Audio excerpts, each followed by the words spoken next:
আসসালামু আলাইকুম। বরাবর গণপ্রজাতন্ত্রী বাংলাদেশ সরকার মাননীয় এমডি তারেক রহমান স্যার। আশা করি স্যার আপনি খুবই ভালো আছেন মহান আল্লাহ তাআলার দয়ায়। আমি মোহাম্মদ উজ্জ্বল শিকদার, খুবই সাধারণ একজন পর্তুগাল প্রবাসী।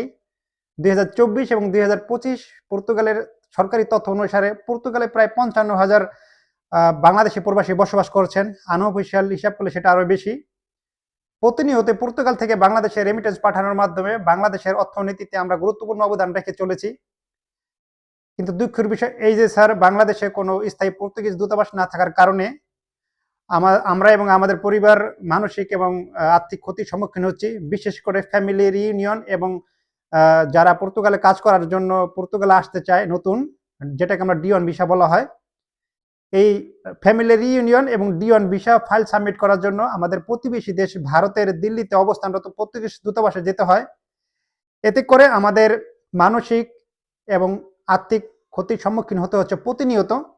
পাশাপাশি দালালের দৌড়ও তো আছেই।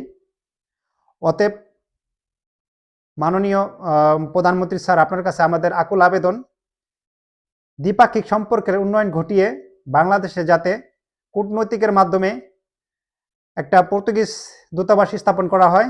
এতে করে কিন্তু আমার মতে এবং পর্তুগালে যে ৫৫,০০০ বাংলাদেশি প্রবাসী বসবাস করছেন তারা এবং তাদের পরিবার সকলেই উপকৃত হবে।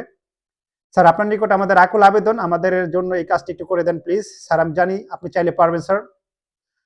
এবং last but not list, Portugal প্রবাসীদের প্রতি আমার আকুল আবেদন, নিজ নিজ জায়গা থেকে আওয়াজ তুলুন। আজকে আমি আওয়াজ তুললাম, আপনি যদি বসে থাকেন একার পক্ষে কখনোই সম্ভব না।